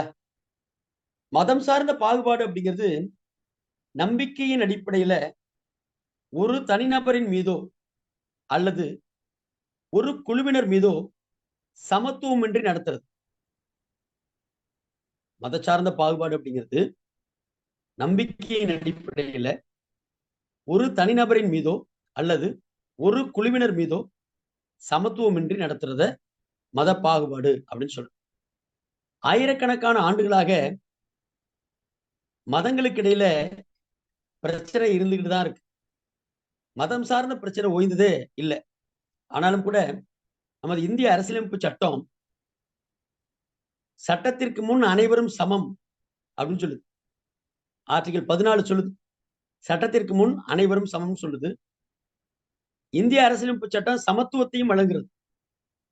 அது பிறப்பிடம், சாதி, மதம், மொழி போன்ற எந்த காரணத்திலையும் ஒரு நபருக்கு சமத்துவம் மறுக்கப்படக்கூடாது என்பதை இந்திய அரசியலமைப்பு சட்டம் வழங்கி கொண்டே இருக்கிறது. அடுத்து பாத்தீங்கன்னா, சமூக ரீதியாகவும் பொருளாதார ரீதியாகவும் சமத்துவமின்மை அப்படிங்கிறது காணப்படுது. இல்லைன்னு சொன்னாலும் கூட காணப்படுகிறது. எப்படி அப்படின்னு பாத்தீங்கன்னா, இப்ப கல்வி அறிவுல அதிக விழுக்காடு உள்ள மாவட்டம் இருக்கு, குறைவான விழுக்காடு மாவட்டம் உள்ளது. கல்வி அறிவுல அதிக விழுக்காடு உள்ள மாவட்டம் கன்னியாகுமரி மாவட்டம். கல்வி அறிவுல குறைவான விழுக்காடு உள்ள மாவட்டம் தருமபுரி மாவட்டமா இருக்கு. இது 2011 சென்சஸ் சொல்லுது. இன்னும் 2021 சென்சஸ் எடுத்தாங்கன்னா அடுத்த நிலை உண்மையான நிலை நமக்கு தெரிய வரும். ரைட்டுங்களா? அப்ப சமூக அளவுலையும், பொருளாதார அளவுலையும், கல்வி அளவுலையும் எல்லா இடத்துலயும் ஒரே மாதிரி இருக்கிறது இல்ல. அங்கேயும் சமத்துவமின்மை நிலவுகிறது. அந்த சமத்துவமின்மை நீக்குவதற்காக தான் அரசாங்கம் பல்வேறு திட்டங்கள இந்தியாவுல கொண்டு வந்து நடைமுறைப்படுத்துகிறது. அடுத்து பார்த்தீங்கன்னா, எழுத்தறிவு விகிதம் 2011. இதுல இருந்து என்ன பண்ணுவான்னா, கொஸ்டின்ஸ் கேட்பாங்க. எழுத்தறிவு விகிதம் 2011. இப்ப நான் சொன்னேன், எழுத்தறிவுல டாப்ல இருக்கக்கூடிய ஃபர்ஸ்ட் டிஸ்ட்ரிக்ட் கன்னியாகுமரி. 92.14% கன்னியாகுமரி டாப்ல இருக்கு. ரைட்டுங்களா? லாஸ்ட்ல இருக்கக்கூடிய டிஸ்ட்ரிக்ட் தர்மபுரி. 64.71% அது லாஸ்ட்ல இருக்கு. இது எழுத்தறிவோட நிலை 2011. இதுல எப்படி கேள்வி கேட்பான்னா, சில நேரங்கள்ல தமிழ்நாட்டுல எழுத்தறிவில் முதல்ல இருக்கக்கூடிய மாவட்டம் எதுன்னு கேட்கலாம். எழுத்தறிவில் கடைசியாக இருக்கக்கூடிய மாவட்டம் எதுன்னு கேட்கலாம். அப்படிலாம் கேட்காம சில மாவட்டங்களுடைய பெயர்களை கொடுத்துட்டு எழுத்தறிவின் அடிப்படையில இந்த மாவட்டங்களை வரிசைப்படுத்துக அப்படின்னு கேட்கலாம். அப்படி கேட்டாங்கன்னா நமக்கு இந்த டேட்டாஸ் வேணும். இந்த புள்ளி விவரங்கள் இருந்தாதான் எழுத்தறிவின் அடிப்படையில மாவட்டங்களை வரிசைப்படுத்தவோ முதலில் உள்ளது, இரண்டாவது உள்ளது, மூன்றாவது உள்ளது அல்லது கடைசியில் உள்ளது எது என்பது நமக்கு தெரியும். ரைட்டுங்களா? கன்னியாகுமரி முதலிடத்துல இருக்கு மாவட்டத்தில் 92.14%. சென்னை செகண்ட் பிளேஸ்ல இருக்கு 2011 சர்வே 90.33%. தேர்ட் பிளேஸ்ல தூத்துக்குடி இருந்திருக்கு 86.52%. நீலகிரி 4வது இடத்துல இருந்திருக்கு 4th பிளேஸ்ல 85.65% அப்படிங்கிற இடத்துல பர்சன்டேஜோட 4வது. கடைசி இடத்துல இருக்கிறது தர்மபுரி 64.71%. தர்மபுரிக்கு முன்னாடி இருந்தது அரியலூர் 71.99%ஓட எழுத்தறிவுல இந்த நிலை இருந்தது. அடுத்து பாத்தீங்கன்னா 2011 பாலின விகிதம் குறித்த கணக்கெடுப்பும் வெளியிட்டார். பாலின விகிதம்னு என்ன? தலா 1000 ஆண்களுக்கு நிகராக எத்தனை பெண்கள் இருக்காங்க அப்படிங்கிற எண்ணிக்கையை வச்சு பாலின விகிதத்தை நம்ம சொல்றோம். இப்ப பாலின விகிதத்துல டாப் மோஸ்ட்ல இருக்கக்கூடிய டிஸ்ட்ரிக்ட் எதுன்னா நீலகிரி டிஸ்ட்ரிக்ட். 1000 ஆண்களுக்கு 1041 பெண்கள் இருக்காங்க. நீலகிரி மாவட்டத்துல 1000 ஆண்களுக்கு 1041 பெண்கள் இருக்காங்க. அதனால நீலகிரி மாவட்டம் பாலின விகிதத்துல முதல் இடத்தில் இருக்கிறது. இரண்டாவது இடத்துல தஞ்சாவூர் மாவட்டம் 1000 ஆண்களுக்கு 1031 பெண்கள் இருக்காங்க தஞ்சாவூர் மாவட்டத்தில். மூன்றாவது இடத்துல நாகப்பட்டினம் மாவட்டம், நாங்கள் பணிபுரியக்கூடிய மாவட்டம் நாகப்பட்டினம் மாவட்டம். எங்களுடைய மாவட்டத்துல 3வது இடத்துல இருக்காங்க பாலின விகிதத்துல. எப்படி? 1000 ஆண்களுக்கு 1025 பெண்கள் இருக்காங்க. 4வது இடத்தை முறையே தூத்துக்குடியும் திருநெல்வேலியும் பகிர்ந்து கொள்கிறது. தூத்துக்குடி மாவட்டமும் திருநெல்வேலி மாவட்டத்திலையும் 1000 ஆண்களுக்கு 1024 பெண்கள் இருக்கிறாங்க. சரி சார், இந்த பாலின விகிதத்திலையும் எந்த மாவட்டம் தான் கடைசி எண்ணிக்கையில இருக்கிறது? கடைசின்னா நீங்க வேற மாதிரி நினைச்சிடக்கூடாது. இந்த ரேஷியோவில் கடைசியில இருக்குது அப்படின்னு அர்த்தம். தருமபுரி மாவட்டம் பாலின விகிதத்துல கடைசி மாவட்டமாக இருக்கு. 1000 ஆண்களுக்கு 946 பெண்கள் என்ற ரேஷியோல தருமபுரி மாவட்டமானது கடைசி இடத்துல இருக்கு. அடுத்து பாருங்க, இந்திய அரசியலமைப்பு சட்டம் சமத்துவம் குறித்து என்ன தகவலை பதிவு செய்யும்? ஈக்குவாலிட்டி குறித்து இந்திய அரசியலமைப்பு சட்டம் என்ன சொல்லுது? இதுல பாத்தீங்கன்னா அரசியலமைப்புல விதி 14ல என்ன சொல்லுது? ஆல் ஆர் ஈக்குவல், சட்டத்தின் முன் அனைவரும் சமம். சட்டத்தின் முன் அனைவரும் சமம் என்ற கருத்தை இந்திய அரசியலமைப்புல விதி 14 பதிவு செய்கிறது. அடுத்து பாருங்க, சமத்துவம் என்பது தீண்டாமையை ஒரு குற்றமாக காண்பதா? சமத்துவம் அப்படின்னு சொல்றோம். சமத்துவம் வேணும் அப்படின்னா தீண்டாமை ஒரு குற்றம் தான். இந்திய பிரிவு 17 படி இந்தியாவுல தீண்டாமையை பின்பற்றுவது தடை செய்யப்பட்டுள்ளது. சட்டப்பிரிவு 17 படி தீண்டாமை மிகப்பெரிய தவறு, தடை செய்யப்பட்ட ஒன்று என்று பதிவு செய்யப்பட்டிருக்கு. அடுத்து பாருங்க, டாக்டர் B.R. அம்பேத்கர் குறித்த ஒரு தகவல் புத்தகத்தில் இடம்பெறுகிறது. அதனால் நானும் இங்க வச்சிருக்கோம். இவர் பேர் தெரியும் உங்களுக்கு, பாபா சாஹேப் என பிரபலமாக அழைக்கப்பட்டவர். சட்ட நிபுணர், பொருளாதார நிபுணர், அரசியல்வாதி, சமூக சீர்திருத்தவாதி டாக்டர் B.R. அம்பேத்கர் 1915 MA பட்டம் பெற்றார். லண்டன் பொருளாதார பள்ளியில் DSc பட்டத்தை பெற்றார். இவர் அரசியலமைப்பு நிர்ணய சபையினுடைய வரைக்குழுவின் தலைவர். இந்திய அரசியலமைப்பின் தந்தையாக கருதப்படுகிறார். சுதந்திர இந்தியாவின் முதல் சட்ட அமைச்சராக பணியாற்றவர் இவரை. இவர் மறைவுக்கு பின்னர் 1990 ஆண்டு பாரத ரத்னா விருது டாக்டர் B.R. அம்பேத்கர் அவர்களுக்கு வழங்கப்பட்டது.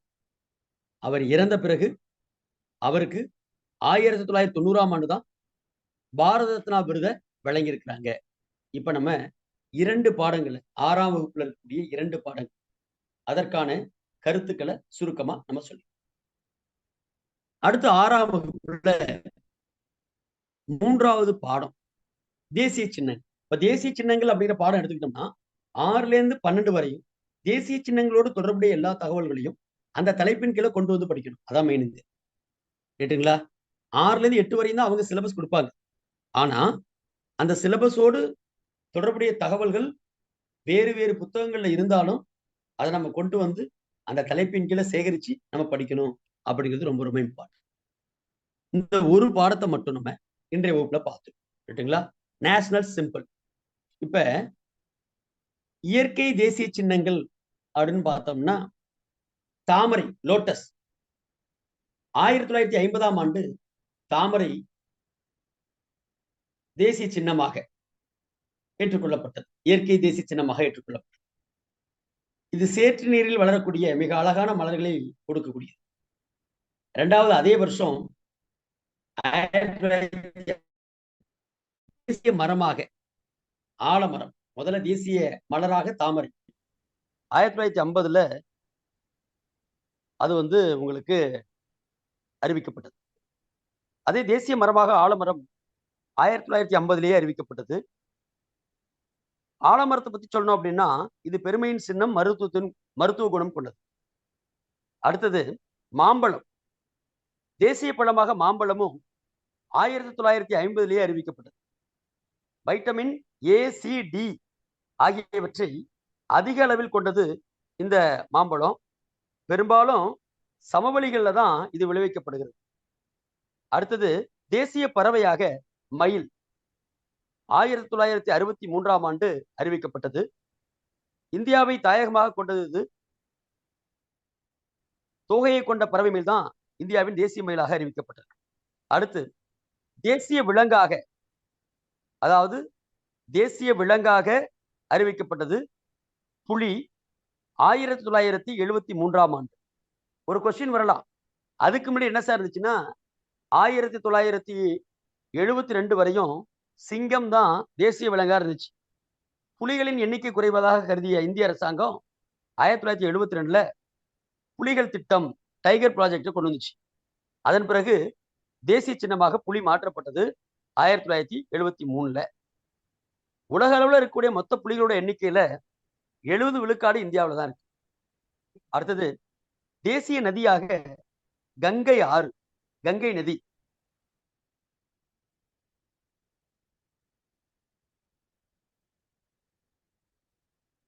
சார் நீங்க பேசுறது கிளியரா இல்ல, ஆடிபிளா இல்ல சார். நீங்க பேசுறது ஆடிபிளா இல்ல சார். எனக்கு நான் மேலே வந்துட்டேன் சார், நெட்டு மாடிக்கு வந்துட்டேன். அதுக்கப்புறம் வெளில போறது வாய்ப்பு இல்லை. இப்ப தெரியுதா? கிளியரா இருக்கா? கிளியரா இருக்கு சார். Okay okay okay. தேசிய நதி அப்படிங்கிறது கங்கா ரிவர். இது பாத்தீங்கன்னா 2008ல தேசிய நதியாக அறிவிக்கப்பட்டது. இந்த கங்கை நதியில உங்களுக்கு தெரியாத ஒரு வற்றாத நதி. அந்த நதியினுடைய இருபுறங்கள்லையும் பல்வேறு புனித தலங்கள் இருக்கிறது அப்படின்னு தெரியும். அடுத்து பாத்தீங்கன்னா தேசிய பாரம்பரிய விலங்காக யானை 2010ஆம் ஆண்டு அறிவிக்கப்பட்டது. தேசிய பாரம்பரிய விலங்கு யானை 2010. குறிப்பாக ஆசியாவை தாயகமாக கொண்ட காட்டு பிரதேசங்கள்ல வாழக்கூடிய யானைகளை தான் இது குறிக்கும். அடுத்து 2010ல ஆற்று ஓங்கில்கள், கங்கை நதியில் காணப்பட்ட கண்கள் இருந்தும் பார்வையற்று இருக்கக்கூடிய ஆற்று ஓங்கில்களை நீர்வாழ் விலங்காக, தேசிய நீர்வாழ் விலங்காக அறிவிச்சாங்க 2010. அடுத்து 2012 தேசிய நுண்ணுயிரியாக லாக்டோபேசில்லஸ் அப்படின்னு நுண்ணுயிரி. உங்களுக்கு தெரியும், இது ஒரு தோழமை பாக்டீரியா. லாக்டோபேசில்லஸ் அப்படிங்கிறது ஒரு தோழமை பாக்டீரியா. இது லேக்டிக் மற்றும் பாக்டீரியங்களின் குழுவில் முக்கிய பங்கு வகிக்கிறது. பாலை புளிக்க செய்யறதும், மாவை புளிக்க செய்யறதும், பாலை தயிராக்குறதும், இது போன்ற மக்களுக்கு தேவையான அத்தியாவசிய பணிகளை செய்யறதுனால இந்த லாக்டோபேசில்லஸை தேசிய நுண்ணுயிராக 2012 அறிவிச்சாங்க. அடுத்து கிங் கோப்ரா, ராஜநாகம் தேசிய ஊர்வனமாக அறிவிக்கப்பட்டது. அடுத்து பாத்தீங்கன்னா தேசிய கொடி, நேஷனல் பிளாக். உங்களுக்கு தெரியும், இந்தியாவுடைய தேசிய கொடி மூவர்ண கொடி. 1947ஆம் ஆண்டு ஜூலை 22 அரசியல் நிர்ணய சபையானது இந்த கொடிக்கு அங்கீகாரத்தை கொடுத்துச்சு. இந்த தேசிய கொடியை வடிவமைத்தவர் யாருன்னா ஆந்திராவை சேர்ந்த பிங்காலி வெங்கையா அப்படிங்கிறவர். ஆந்திராவை சேர்ந்த பிங்காலி வெங்கையா அப்படிங்கிறவர் தான் தேசிய கொடியை வடிவமைத்தவர். இந்த கொடியோட நீள அகலம் என்ன அப்படின்னு பாத்தீங்கன்னா 3:2. 3:2 என்ற விதத்துல இந்த கொடியினுடைய நீள அகலங்கள் இருக்கு. இதுல 3 நிறங்கள் காணப்படுகிறது. உங்களுக்கு தெரியும், முதல்ல காவி நிறம். காவி நிறம் உங்களுக்கு தெரியும், நாட்டினுடைய வலிமை, வீரம். அடுத்து பச்சை நிறம். பச்சை நிறம் செழுமை, வளம். செழுமையையும் வளத்தையும் குறிக்கிறது. வெண்மை நிறம் காவி நிறம் பச்சை நிறம் செழுமை, வளம். வெண்மை நிறம் அமைதி, கரு. அசோக சக்கரம் கருநில நிறத்துல அமைந்தது அப்படின்னு பாத்தீங்கன்னா அறம், அமைதி. 24 ஆரங்கள். ஓகேங்களா? அடுத்து பாத்தீங்கன்னா விடுதலை இந்தியாவுடைய முதல் தேசிய கொடி தமிழ்நாட்டுல இந்தியாவில் தமிழ்நாட்டில் தான் உருவாக்கப்பட்டது. வேலூர் மாவட்டத்தில் இருக்கக்கூடிய குடியாத்தம் அப்படிங்கிற இடத்துல தான் விடுதலை முதல் தேசிய கொடி உருவாக்கப்பட்டது. இந்த கொடியை தான் 1947 ஆகஸ்ட் 15 அன்று நம்முடைய பாரத பிரதமர் அவர்கள் ஏத்துனாங்க. எங்க ஏத்துனாங்கன்னா செங்கோட்டையில ஏத்துனாங்க. இங்க ஒரு விஷயத்தை நீங்க தெரிஞ்சுக்கணும். விடுதலை நாளன்று தேசிய கொடியை செங்கோட்டையில ஏத்துறது யாரு? குடியரசு நாளன்று தேசிய கொடியை செங்கோட்டையில ஏத்துறது யாரு அப்படின்னு தெரிஞ்சுக்கணும். விடுதலை நாளன்று பாரத பிரதமரும், குடியரசு நாளன்று குடியரசுத் தலைவரும் ஏத்துவாங்க. ஓகேங்களா? அடுத்து பாருங்க, இது வேலூரில் நெய்யப்பட்டதுன்னு சொன்னோம். குடியரசு கொடிய இப்ப எங்க வச்சிருக்காங்க? முதல் கொடி இப்ப எங்க வச்சிருக்காங்கன்னா சென்னையில் இருக்கக்கூடிய செயின்ட் ஜார்ஜ் கோட்டை அருங்காட்சியகத்துல அது வைக்கப்பட்டிருக்கிறது. இந்த இந்திய தேசிய கொடி எல்லாரும் தயாரிச்சிட முடியாது. அதை தயாரிக்கிறதுக்கே சிறப்பு உரிமை வேணும், ஸ்பெஷல் பர்மிஷன் வேணும்.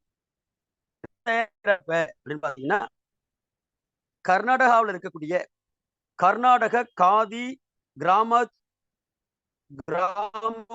யோக் சம்யுக்த சங்கா, கர்நாடக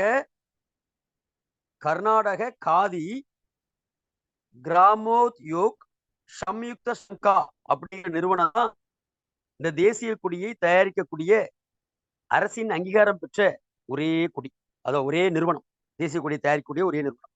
அடுத்து பாத்தீங்கன்னா தேசிய லட்சினை, அந்த தேசிய லட்சினை யாரால் வடிவமைக்கப்பட்டது, எடுக்கப்பட்டது, எப்போது ஏற்றுக்கொள்ளப்பட்டது, யாரால் வடிவமைக்கப்பட்டது? மாதவ் சாஹினி என்பவரால் வடிவமைக்கப்பட்டது. எங்கிருந்து எடுக்கப்பட்டது?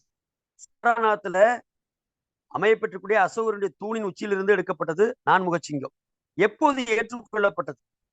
ஜனவரி 26, 1950 ஏற்றுக்கொள்ளப்பட்டது. இந்திய தேசிய சின்னத்துல உள்ள 4 சிங்கங்கள் எதை நமக்கு பறைசாற்று? தேசிய சின்னத்துல கூடிய 4 சின்னங்கள், நேஷனல் எம்பளத்தில் கூடிய 4 சின்னங்கள் என்ன சொல்றது? சக்தி, நம்பிக்கை மற்றும் பெருமை. 4 விஷயங்களை 4 சிங்கங்கள் சொல்லுது. தைரியம், தன்னம்பிக்கை மற்றும் பெருமை ஆகியவற்றை குறிக்கின்ற ஒரு வட்ட வடிவ சிங்கங்களும் அமைக்கப்பட்டிருக்கு. இதன் அடிப்படை பார்த்தீங்கன்னா சத்தியமேவ ஜெயதே என பொறிக்கப்பட்டுள்ளது. தமிழ்ல உங்களுக்கு தெரியும் வாய்மையே வெல்லும் அப்படிங்கிறது அது பொருள். சத்தியமேவ ஜெயதே என்பதனுடைய தமிழ் பொருள் வாய்மையே வெல்லும். இது எங்கிருந்து எடுக்கப்பட்டது? முண்டக உபநிடதத்திலிருந்து எடுக்கப்பட்டது. தேவநாகிரி எழுத்துக்கள்ல பொறிக்கப்பட்டிருக்கு இந்த வார்த்தை. தேவநாகிரி எழுத்துக்கள்ல இந்த வார்த்தை பொறிக்கப்பட்டிருக்கு. இந்த பீடத்துக்கு கீழே கிழக்கு பகுதியில சில விலங்குகள் இருக்கு.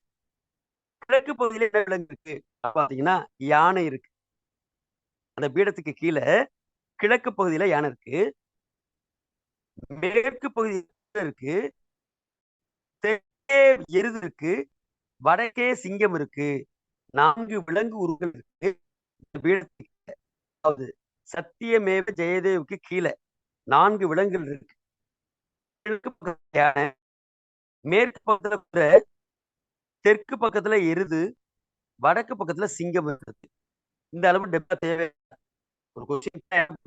அதனால அந்த திசையோடு குறிச்சுக்கிறோம். கிழக்கு யானை, மேற்கு குதிரை, தெற்கே எருது, வடக்கே சிங்கம் என 4 இருக்கு. இந்த பீடம் எப்படி இருக்கு அப்படின்னு பார்த்தீங்கன்னா முழுமையாக தாமரை மீது அமைந்திருக்கிறது. மலர்ந்த தாமரை மலரானது வாழ்க்கைக்கான நீரூற்றாகவும் படைப்பூக்கத்திற்கான அகவெழுச்சியாகவும் இருக்கிறது. நீரூற்றாகவும் படைப்பூக்கத்திற்கான அகவெழுச்சியாகவும் குறிக்கப்படுது. அடுத்து பாருங்க, இந்த லட்சணைய இந்திய அரசினுடைய அலுவல் முறை கடித முகப்புகளிலும் இந்த நாணயங்களிலும் இந்தியாவுடைய கடவுச்சீட்டுகளிலும் பயன்படுத்துறோம். இன்னும் உள்ள போலாம். பயன்படுத்துவாங்க, பிரதமர் என்ன கலர்ல பயன்படுத்துவாங்க, குடியரசுத் தலைவர் என்ன கலர் பயன்படுத்துவாங்க. எதை இந்த 4முக சங்கிகள் இச்சலைய ஒவ்வொருத்தரும் ஒரு கலர்ல பயன்படுத்தலாம். அந்த அதை நீங்க பார்த்து தெரிஞ்சுக்க. ஓகேங்களா? இங்க நமக்கு என்ன தேவையோ அதை மட்டும் சொல்றோம். சரிங்களா? இந்த லட்சணைய அரசனுடைய முறை கடித முகப்புகள்லையும் இந்திய நாணயங்கள்லையும் கடவுச்சீட்டுகள்லையும் பயன்படுத்துறோம். சரிங்களா? அசோகர் காலத்துல சாரநாத் உச்சியில் அமர்ந்த 4முக சிங்கம் தற்போது சாரநாத் அருங்காட்சியகத்தில் பாதுகாத்து வைக்கப்பட்டிருக்கு.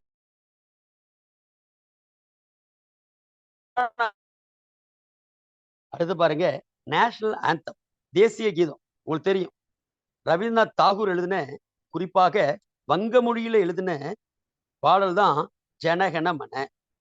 இதனுடைய இந்தி மொழியாக்கம் வங்க மொழியில எழுதினார் முதல்ல ரவீந்திரநாத் தாகூர் இந்த பாடலை.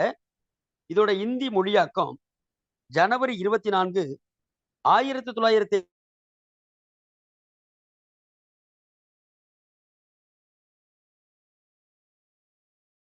மொழியில மாற்றம் செய்யப்பட்டு ஹிந்தி மொழியில் மாற்றம் செய்யப்பட்டு அவை ஏற்றுக்கொள்ளப்பட்டது.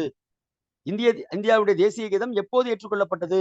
ஜனவரி 24, 1950. எந்த மொழியில் முதலில் எழுதப்பட்டது? வங்க மொழியில் எழுதப்பட்டது. யாரால் எழுதப்பட்டது? ரவீந்திரநாத் தாகூரால் எழுதப்பட்டது. எந்த மொழியில் மாற்றம் செய்து அரசியல் நிர்ணய சபையால் அங்கீகரிக்கப்பட்டது? இந்தி மொழியாக்கம் செய்யப்பட்டு ஜனவரி 24, 1950 அவை இந்திய அரசியலமைப்பு நிர்ணய சபையால் ஏற்றுக்கொள்ளப்பட்டது. இந்த தேசிய கீதம் இந்தியாவுடைய இறையாண்மைக்கும் ஒருமைப்பாட்டிற்கும் அடையாள சின்னமாக விளங்கும். இந்தியாவுடைய தேசிய கீதம் அடையாளமாக விளங்குகிறது. இந்த பாடல் முதல்ல ரவீந்திரநாத் வங்கம் இந்த பாடல் முதல்ல எங்கு பாடப்பட்டது? 1911ஆம் ஆண்டு டிசம்பர் 27ஆம் நாள் இந்திய தேசிய காங்கிரசின் மாநாட்டின் பொழுது முதலில் 1911 டிசம்பர் 27 கல்கத்தா இந்திய தேசிய காங்கிரஸ் மாநாட்டில் முதல்ல பாடப்பட்டது. தேசிய கீதத்துல மொத்தமாக 5 சரணங்கள் அக்கீதத்தை உருவாக்குகின்றன. 5 சரணங்கள் இருக்கு. வெவ்வேறு சந்தர்ப்பங்களிலும் நிகழ்ச்சிகளிலும் இந்திய தேசிய கீதமானது பாடப்பட்டது. ஓகேங்களா? கீதம் பாடுறப்ப பின்பற்ற வேண்டிய ரூல்ஸ் என்ன, விதிமுறைகள் என்ன அப்படின்னு பாத்தீங்கன்னா, 52 வினாடிகளில் பாடவோ இசைக்கவோ வேண்டும். அதுக்குள்ள முடிச்சிடணும். 52 செகண்ட்ஸ், 52 வினாடிகள்ல பாடி இசைக்க வேண்டும். கேட்டுங்களா? அடுத்து பாருங்க, பாடும்போது அனைவரும் அதற்கு உரிய மரியாதையை கொடுக்கணும். எப்படி அப்படின்னா, எந்தவித உடல் அசைவுகளும் இல்லாமல் நேராக நிற்கணும். 3வது, பொருள் புரிந்து அதான் முக்கியம். அடுத்து பாருங்க, தேசிய பாடல். ஒரு கான்ஃபிளிக்ட் வந்துச்சு. ஒரு என்ன வந்துச்சுன்னா, ஒரு விவாதம் வந்துச்சு. வந்தே மாதரம் பாடல இந்தியாவின் தேசிய கீதமா வைக்கிறதா, ஜனகணமன அப்படிங்கிற தாகூர் எழுதின அந்த பாடல தேசிய கீதமா வைக்கிறதா அப்படின்னு வந்துச்சு. அப்படி வந்தப்ப தேசிய கீதமாக ஜனகணமன அங்கீகரிக்கப்பட்டது. பிறகு இந்திய அரசியல் நிர்ணய சபையினுடைய தலைவராக இருந்த டாக்டர் ராஜேந்திர பிரசாத் அவர்களால வந்தே மாதரம் பாடலுக்கும் உரிய அங்கீகாரம் வழங்கப்பட்டது. வந்தே மாதரம் பாடல் தேசிய பாடலாக அங்கீகரிக்கப்பட்டது. இந்த பாடல் வங்க மொழியில படைக்கப்பட்டது. கேட்டுங்களா? பக்கிம் சந்திர சட்டர்ஜியால் இயற்றப்பட்டது. வங்க மொழியில பக்கிம் சந்திர சட்டர்ஜியால சமஸ்கிருதத்துல வங்க மொழி சமஸ்கிருதம் கலந்து பக்கிம் சந்திர சட்டர்ஜியால் இயற்றப்பட்டது. இது ஆமடம் அப்படிங்கிற நாவல்ல 1882 வெளிவந்துச்சு.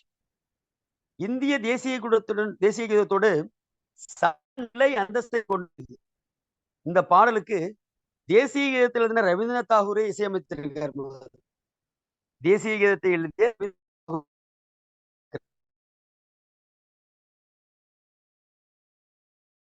எங்கு பாடப்பட்டது அப்படின்னு பாத்தீங்கன்னா, 1896ஆம் ஆண்டு கல்கத்தாவுல, குறிப்பாக தாத்தாபாய் நவ்ரோஜி, பார்சி இன தலைவர் தாத்தாபாய் நவ்ரோஜி அவர்கள் கல்கத்தாவுல இந்திய தேசிய காங்கிரசின் தலைவராக பொறுப்பேற்ற அந்த கூட்டத்துல, அந்த அமர்வுல வந்தே மாதரம் பாடல் 1896ஆம் ஆண்டு பாடப்பட்டது. இந்த சரணத்தினுடைய ஆங்கில பதிப்பும் மொழிபெயர்ப்பும் அரவிந்தரால் மேற்கொள்ளப்பட்டது. இது சுதந்திர போராட்ட காலகட்டங்கள்ல மக்களுக்கு மிகப்பெரிய உத்வேகத்தை அளிக்கக்கூடிய ஒரு பாடலாக மாறுனுச்சு. இந்திய அரசியல் நிர்ணய சபையானது 1950 ஜனவரி 24ஆம் ஆண்டு இதை தேசிய பாடலாக அங்கீகரித்தது. அடுத்து தேசிய உறுதிமொழி. நம்ம சொல்றோம் இல்லையா, பேர்ல இந்தியா எனது தாய்நாடு அப்படின்னு சொல்லுவோம். இந்தியர்கள் அனைவரும் என்னுடன் பிறந்தோர்கள் அப்படின்னு சொல்லுவோம். இந்த உறுதிமொழி 1962ஆம் ஆண்டு 1962 தெலுங்கு எழுத்தாளரான பிதிமாரி வெங்கட சுப்பாராவ் என்பவரால் எழுதப்பட்டது. 1962ல தெலுங்கு எழுத்தாளரான பிதிமாரி வெங்கட சுப்பாராவ் என்பவரால் எழுதப்பட்டது. தொடர்ச்சியாக இது 1963ஆம் ஆண்டு விசாகப்பட்டினத்தில் தொடங்கி, அதாவது விசாகப்பட்டினத்துல அப்பதான் இனிஷியேட்டிவ் பண்றாங்க. பல்வேறு மொழிகள்ல மொழிபெயர்க்கப்பட்டிருக்கு. இந்தியாவில் உள்ளவர்கள் பெரும்பாலும் பள்ளி விழாக்களிலும் சுதந்திர தினம், குடியரசு தினம், தேசிய தினங்கள் போன்ற தினங்கள்ல ஒரே நேரத்துல உறுதிமொழி எடுத்துக்கிறதுக்கு இதைதான் பயன்படுத்துறாங்க. கேட்டுங்களா? நாட்டினுடைய இறையாண்மைக்கு சூளுரை செய்வதும் நாட்டிற்கு சத்தியம் செய்வதும் விதத்துல இந்த தேசிய உறுதிமொழியானது இருக்கிறது என்பதுல மாற்று கருத்து இல்லை. அடுத்து சொல்லிட்டோம். இங்க இந்திய நாணயத்துக்கு வரும். இந்தியாவுடைய நாணயம், அதிகாரப்பூர்வ பணத்தின் பெயர் ரூபாய். இந்தியாவுடைய அதிகாரப்பூர்வ பணத்தின் பெயர் ரூபாய். இந்த ரூபாய் அப்படிங்கிற வார்த்தை 16ஆம் நூற்றாண்டுல முகலாய சாம்ராஜ்யத்திற்கு இடையில, முகலாய சாம்ராஜ்யத்திற்கே ஒரு 10 ஆண்டுகள் ரொம்ப டஃப் கொடுத்த சூர் சாம்ராஜ்யத்தை சார்ந்த ஷெர்ஷா சூரி என்பவர் வெளியிட்ட வெள்ளி நாணயத்திற்கு பேரு ரூபாய். அப்பையிலிருந்து ஆங்கிலேய அரசாங்க காலத்திலையும் அது ரூபாய் என்றே அழைக்கப்பட்டது. இந்த சின்னம் ரூபாய்க்கான குறியீடு. ஆங்கில எழுத்து ஆ, தேவ எழுத்து ரா. இது ரெண்டும் சேர்ந்து உருவாக்கப்பட்ட சின்னம். இந்த சின்னத்தை வடிவமைத்தவர் யாருன்னா 2010 டி உதயகுமார் சேர்ந்தவர். டி உதயகுமார் இவர் தான் 2010 போட்டியில்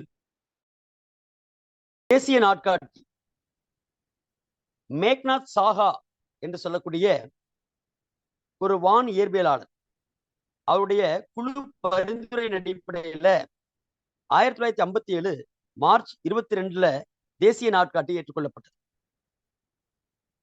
இத சில நேரங்கள்ல ஷாலி வாகன ஷாகா கேலண்டர் அப்படின்னு சொல்றது உண்டு. ஓகேங்களா? இந்தியாவுடைய முக்கிய தேசிய நாட்கள் என்ன உங்களுக்கு தெரியும். சுதந்திர தினம் ஆகஸ்ட் 15, சுதந்திர தினம் ஆகஸ்ட் 15, குடியரசு நாள் ஜனவரி 26. இந்த சுதந்திர தினத்திலையும் குடியரசு தினத்திலையும் யாராவது சீஃப் கெஸ்ட் இந்தியாவுக்கு வருவாங்க அந்த அணிவகுப்புல கலந்துக்கிறது. அடுத்து பாத்தீங்கன்னா பாசறைக்கு திரும்புதல் அப்படின்னு ஒரு டேட், ஒரு ஃபங்க்ஷன் ஆகஸ்ட் 29 குடியரசு தின விழா நடந்து முடிந்து 3வது நாள் ஜனவரி 29 அன்று பாசறைக்கு திரும்புதல் என்ற விழா நடைபெறும். அந்த நாள்ல குடியரசுத் தலைவரின் மாளிகை மின் விளக்குகளால் அங்கே அலங்கரிக்கப்படும். குடியரசுத் தலைவருடைய மாளிகை மின் விளக்குகளால் அலங்கரிக்கப்படும். 6 மணிக்கு மேல பாத்தீங்கன்னா ஜெகஜோதியா இருக்கும் குடியரசுத் தலைவர் மாளிகை. அப்ப தரைப்படை, கடற்படை, விமானப்படை போன்ற படைகளைச் சேர்ந்த இசைக்குழுவினர் இசை நிகழ்ச்சியை நடத்துவாங்க. இவ்விழாவினுடைய சீஃப் கெஸ்ட் யாருன்னா பிரசிடென்ட், குடியரசுத் தலைவர் ஆவார். அடுத்து பாத்தீங்கன்னா காந்தி ஜெயந்தி உங்களுக்கு தெரியும், அக்டோபர் 2 காந்தி ஜெயந்தி. அந்த காந்தி ஜெயந்திய ஐக்கிய நாடுகள் அவை சர்வதேச அகிம்சை நாளாக 2007 அங்கீகரித்து கொண்டாடி வருகிறது. ஓகேங்களா? 2007 அங்கீகரித்து கொண்டாடி வருகிறது. இது ஐக்கிய நாடுகள் அவை என்ன தினமாக காந்தி பிறந்த நாள சர்வதேச அகிம்சை நாளாக கொண்டாடி வருகிறது. சர்வதேச அகிம்சை நாள் என்ற பெயர்ல கொண்டாடி வருகிறது. இருபால் ஆசிரியர் சகோதர சகோதரிகளுக்கும் நன்றியை தெரிவித்துக் கொண்டு விடைபெறுகிறேன். நன்றி, வணக்கம்.